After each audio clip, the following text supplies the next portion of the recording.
Então agora continuando aqui com a nossa segunda parte sobre display block e display inline, vamos entender uma coisa aqui muito importante. Eu vou estar fazendo aqui o seguinte, eu vou dentro daqui da nossa tag de style, né, que a gente trabalha aqui com a nossa formatação dos elementos, utilizando CSS, eu vou estar colocando aqui uma dimensão aqui, né, uma altura para o nosso elemento P, né, para nossa tag parágrafo. Então aqui, ó, onde eu selecionei aqui o propriedade background color, né, a gente bota aí o ponto e vírgula. Então depois desse ponto e vírgula a gente consegue definir mais algumas propriedades. Então eu vou colocar uma outra propriedade que é o height, que a gente já trabalhou aí, já conhece, que vai definir uma altura aqui para esse elemento P, beleza? Eu vou colocar uma altura de 50 pixels, ou melhor, vou botar uma altura aqui de 100 pixels. Então você dá um Ctrl S aí, vamos ver o que vai acontecer aqui com a nossa estrutura.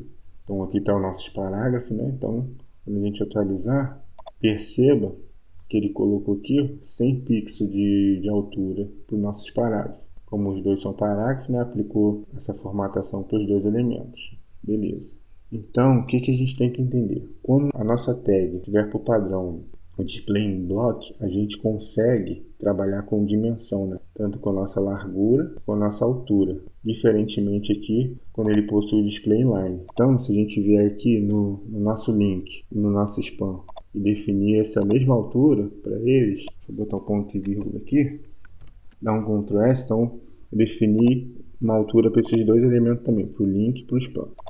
Você vai observar agora, quando atualizar, que não vai acontecer nada. Por quê? Porque um elemento com display inline, ele não aceita essa formatação de largura e altura, somente se ele tiver com display block. Quer ver? Vamos estar colocando uma largura aqui para esses parágrafos. Então, vou vir aqui na tag P, né? no nosso seletor P, agora eu vou botar a propriedade width, para a gente estar trabalhando com largura.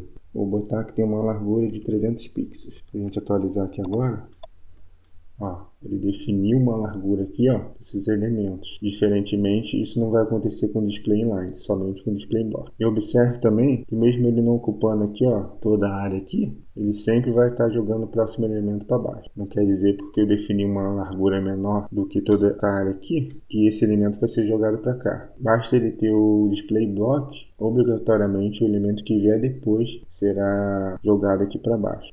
Sempre vai ocorrer dessa forma aqui. Então tenha em mente que o display block a gente consegue trabalhar com essa dimensão de largura e altura. Quando a gente trabalha com display inline a gente não consegue fazer isso. Mas tem como a gente alterar isso? Tem. Basta a gente definir o display lá no CSS, né?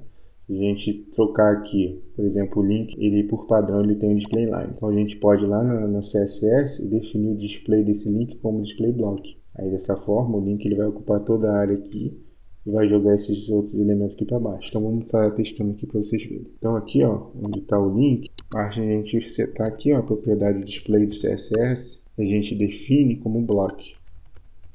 Dessa forma, como ele é inline por padrão, a gente pode estar alterando ele com CSS. Então se a gente colocar block agora, veja o que vai acontecer. Esses dois elementos vão ficar um embaixo do outro. Vamos ver aqui, ó. Beleza. Como esse daqui, o último é block também, ele joga o próximo elemento para baixo. E aqui só o span que está com display inline. Então a gente definiu o setor aí, um display do tipo block. Então é assim que funciona essa estrutura aqui de display block e display inline. Então agora que a gente já entendeu isso aqui, vamos trabalhar com outro display que é o display inline block. Isso é bastante interessante porque vamos colocar aqui esse display inline block é uma junção do display inline, né, com o display block. Então como é que funciona o display inline? Ele deixa todos os elementos na mesma linha, né?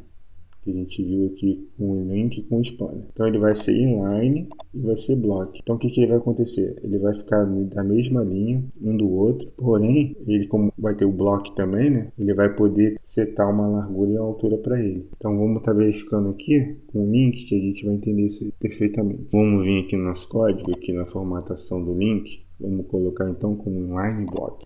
Inline-block. Dá um Ctrl S aí. Então agora você vai perceber que um link vai ficar do lado do outro. Da mesma forma se a gente estivesse trabalhando somente com inline. Mas observe aqui, ó, que diferentemente aqui do display inline, ó, ele não aceita aqui uma dimensão, né? Que no caso aqui a gente colocou aqui uma altura de quanto? Deixa eu ver aqui. 100 pixels. Ó. Então nesse caso aqui, com o display inline block, ele já aceita que a gente está trabalhando com a largura e a altura. Se a gente colocar aqui de novo só inline, ó, um Ctrl S aí. Perceba que não vai mais aceitar essa altura aqui, ó. Vamos verificar. Então é dessa forma que a gente trabalha com display block, display inline e o último que é o display inline block, que é a junção de um com o outro. Então é um recurso muito bom aí, né, para a gente poder estar trabalhando com um elemento do lado do outro, usando o display inline block e conseguindo setar uma largura e altura para esse elemento. As tags por padrão, né, só podem ser do tipo block ou do tipo inline, tá? Esse inline block a gente define pelo CSS, beleza? Que a gente vai estar trabalhando bastante quando a gente começar aqui o módulo de CSS, beleza? Então nessa aula aí, espero que vocês tenham entendido. Isso aqui é muito importante vocês entenderem o conceito, né, de um elemento com display block e um elemento com display inline. Beleza? Que isso vai ser muito importante quando a gente estiver trabalhando com os layouts aqui na nossa página. Então, nessa aula é isso. Na próxima aula a gente dá continuidade aqui ao curso.